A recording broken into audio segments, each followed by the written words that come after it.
সকাল আমার প্রিয় পরিবার, তোমরা সকলেই কেমন আছো? আশা করছি যে যেখান থেকেই আমার ব্লগটা দেখছো সকলে ভালো আছো। তোমাদের আশীর্বাদ ও ভালোবাসার সাথে নিয়ে আজকের ব্লগটা শুরু করলাম। এখন বাজে ঘড়ির কাঁটায় ঠিক সকাল 6:30। অন্যান্য দিনের মতো আজকেও কিন্তু তাড়াতাড়ি ঘুম থেকে উঠে সংসারের কাজে হাত দিয়ে দিয়েছি। আর ওই দিক দিয়ে দেখি জানো তো যে খুব একটা সকাল হয়নি, তাও কিন্তু প্রত্যেকটা মানুষ ঘুমের থেকে উঠে পড়েছে। তো বন্ধুরা জানো তো আমার না বিয়ের আগে মনে হতো সংসারের কাজগুলো সকাল সকাল উঠে করলে কেমন লাগে, ভাল লাগে না। আর আমাকে শ্বশুরবাড়ি থেকে বলতো যে সংসারে আশিবাসি কাজ সূর্য ওঠার আগে যদি সারা হয় তাহলে নাকি সংসারে লক্ষ্মী আসে। তখন ভাবতাম এই কথাগুলো কুসংস্কার, কিন্তু কি সত্যি কথা বলতে এটাই যেন ঘুমিয়ে যত তুমি ঘুমাবে তোমার ভাগ্যও কিন্তু ততটাই ঘুমিয়ে থাকবে। আর তুমি উঠে সকালে সমস্ত কাজ আশি বাসি সেরে সময়ের মধ্যে ফ্রেশ হয়ে নিলে না, তখন মনে হবে যে সংসারটা একেবারে গোছানো। আর যদি বেলা করে উঠে তুমি সংসারে হাত দাও তখন কিন্তু সমস্ত কাজ এগোবেও না, আর তখন কাজ করতেও ভাল লাগবে না। আর কথায় আছে মেয়েদের কাজেই লক্ষ্মী, এই কথাটা আমি একদম ভাবি জানো তো। যেই সংসারে কাজ কম দেখেছি আমি সেই সংসারে লক্ষ্মী একদমই নয়। আর যে সংসারে একটু কাজ গোছানো একটু পরিপাটি করে রাখে বাড়ির লক্ষ্মী, সেই সংসারে কিন্তু মা লক্ষ্মী মতো উতলে ফুলে ফেঁপে ওঠে। তো বন্ধুরা অনেক কথাই বলে ফেললাম, আর কথা বলতে বলতে এদিক দিয়ে কিন্তু আমার কালকে রাতের বাসি বাসনগুলো ছিল সেগুলো মাজা ধোয়া হয়ে গেছে। আর আমি যেন ঘুম ভেঙে যায় অনেক সকালে, কিন্তু কি জানো তো ছোট বাচ্চা আছে তো ওর জ্বালায় না আর সকাল সকাল উঠে কাজে হাত দিতে পারি না। তাই একটু 6টা বা 6:30 বেজে যায়। তো আর কি করব, কিছু করার নাই। ছেলে বড় হলে আরও সকাল সকাল উঠে সংসারের সমস্ত কাজে একেবারে লেগে যাব। তো বন্ধুরা অনেক কথাই হলো, কথা বলতে বলতে এদিক দিয়ে কিন্তু আমার বাসনগুলো মাজা ধোয়া সমস্তটাই হয়ে যাচ্ছে।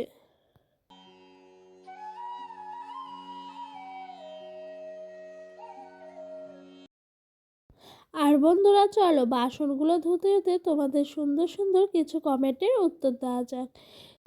তো রূপা পাত্র বলে এক দিদিভাই আমাকে বলেছে আমি তোমার থেকে বড়, আমাকে দিদিভাই বলতে পারো। আচ্ছা দিদিভাই, এই কমেন্টটা করলে অনেক ভাল লাগলো গো। সত্যি আমরাই তো আর জানি না সবাই আমার থেকে বড় না ছোট। তো আমি নাম ধরে কমেন্টগুলো পড়ি, তা তো তাই তোমার কমেন্টটাও পড়েছিলাম। তো দিদিভাই সরি গো, আমি তো জানতাম না তুমি বড়। এবার থেকে কিন্তু তোমাকে দিদিভাই বলবো। তো বন্ধুরা ওইদিকে আমার বাসন ধোয়া মাজা ঘরে আনা সমস্তটাই হয়ে গেল। তারপরে কিন্তু এদিক দিয়ে চলে এসেছি একেবারে ঘরটা মুছতে। তো জানো তো ডোডোকেও আজকেও এতক্ষণে উঠালাম, উঠিয়ে তোমার মুখ টুক ধুইয়ে একটু সেরেল্যাক্স খাইয়ে নিলাম, তারপরে ওকে বের করে দিয়েছি। কারণ কি বলো তো, ও স্কুলে যাবে, ওর না ওজন করাবে স্কুল থেকে, তাই ওকে ডেকে পাঠিয়েছে। মানে মাসে প্রথমে একবার করে স্কুলে নিয়ে যেতে হয়, তারপর ওজন করায়।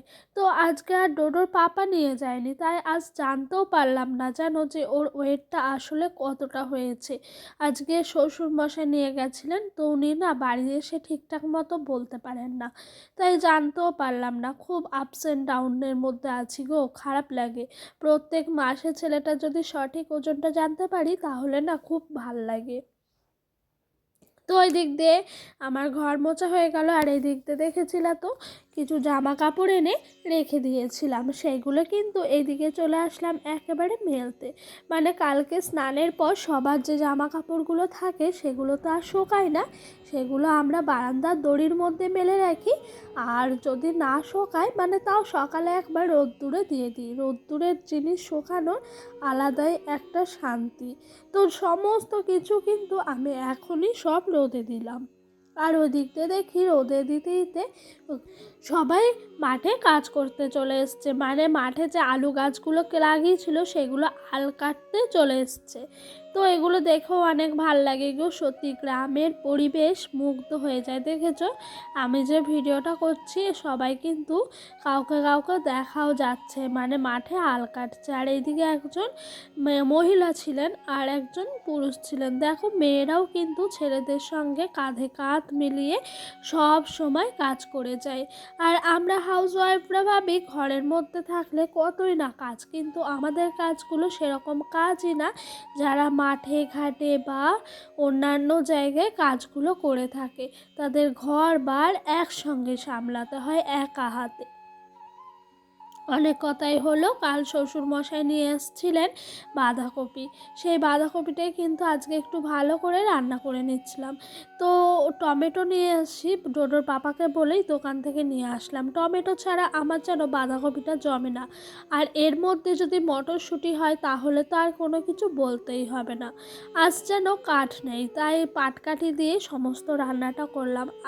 কাঠ আছে বলতে মানে ছাদে আছে, নিচে নেই, সেই কারণে কিন্তু আর রান্নাটাও করা হয়নি। তোমার পাটকাঠি দিয়েই রান্নাটা সেরে ফেললাম। এরই মধ্যে ডোডোর পাপা কত গাছ নিয়েছে দেখেছো, দুপুরবেলা একজন মাথায় করে ফুল গাছ বিক্রি করতে এসেছিলো। তো বিভিন্ন রকমের ফুল গাছ নিয়েছে। সত্যি কথা বলতে ফুল গাছ তো আমার প্রচণ্ড প্রিয় একটা গাছ। আর এই দিক দিয়ে নানা রকমের গাছ এনেছে। রান্নার পর কিন্তু আমরা দুজন মিলে সমস্ত গাছের মানে টবগুলোতে মাটি দিলাম। আর এই হাঁড়িগুলো দেখেছো, এগুলো না খুবই স্পেশাল। এগুলো বলে আমার শাশুড়ি মা, মানে আমাদের বাড়ির থেকে তত্ত্বে যা যা মিষ্টি দই দেওয়া হয়েছিল সেই সব হাঁড়িগুলো রেখে দিয়েছিলেন। তো সেগুলোর মধ্যে গাছ লাগানো হয়েছে।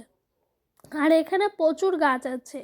আর এইটার মধ্যে গাছ লাগানোর আইডিয়াটা কিন্তু আমিই দিলাম, পাশে ছিল, আমি বললাম যে কট সুতো দিয়ে বেঁধে এর মধ্যে গাছ লাগাবো। আর এই দিক দিয়ে দেখেছো ডোডোর পাপা টিভির এই পেছনের অংশটা এনে রেখেছে, ও নাকি এর মধ্যে গোলাপ গাছ লাগাবে।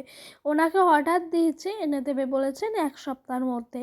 তো এদিকে বিভিন্ন ধরনের গাছ আছে, সত্যি এত সুন্দর লাগলো। এবার থেকে কিন্তু তোমরা আমার ব্লগে ফুল গাছগুলো দেখতে পারবে, নানা রকমের সুন্দর সুন্দর।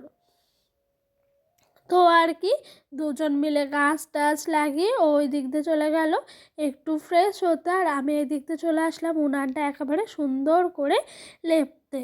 আর আজকে তো একটুও রোদ ওঠেনি, সেই কারণে কিন্তু জানো তো উনানের মধ্যেই আরও পাটকাঠিগুলো নামানো ছিল বলে সমস্ত পাটকাঠি দিয়ে কিন্তু জলগুলো গরম করে সবাই স্নান করলাম।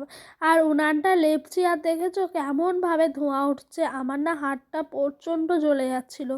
কিন্তু সকালে লেপলেও লেপা যায়, কিন্তু কি বলতো এখন তো শীতের দিন, উঠতে উঠতেই বেলা হয়ে যায়, তাই আর সকালে লেপি না, একেবারে স্নানের আগে এগুলো লেপে পুছে সুন্দর করে রেখে আমি কিন্তু স্নানে যাই।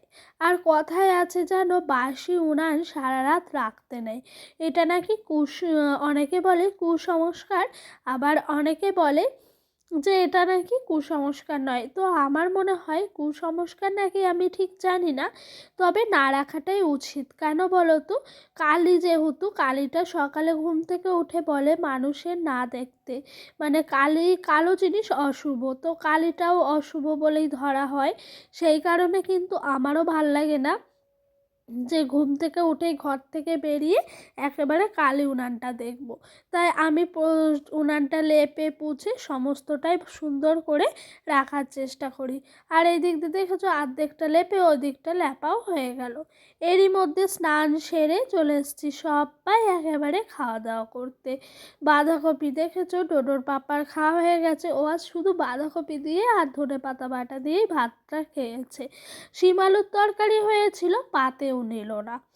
আর কি করি, কিছু করার নাই, যার যেটা যখন ভালো লাগে সেটা দিয়েই তখন সে খায়।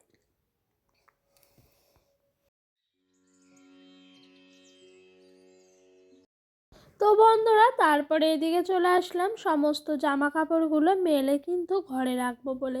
আর দূর থেকে গাছগুলো দেখতে কিন্তু খুবই সুন্দর লাগছে, ভারী মিষ্টি লাগছে গো। আর এই কম্বলটা একটু বেলায় কেচেছিলাম বলে শোকায়নি। তো বন্ধুরা সন্ধ্যাও হয়ে গেল, সন্ধ্যা প্রদীপ জ্বালতে চলে আসলাম।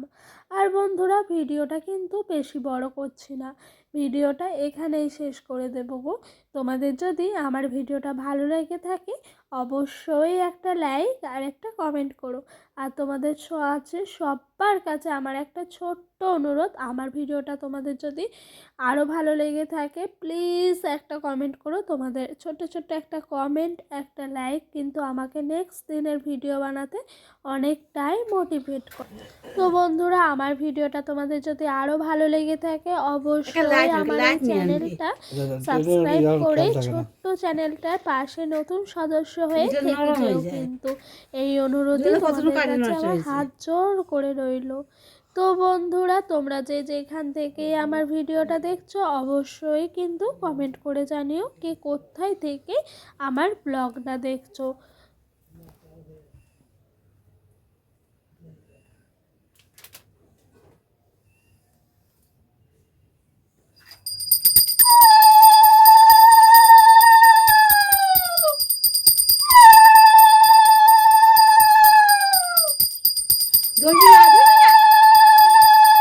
তো বন্ধুরা ব্লগটা আজকের মতো এখানেই শেষ করে দিলাম গো।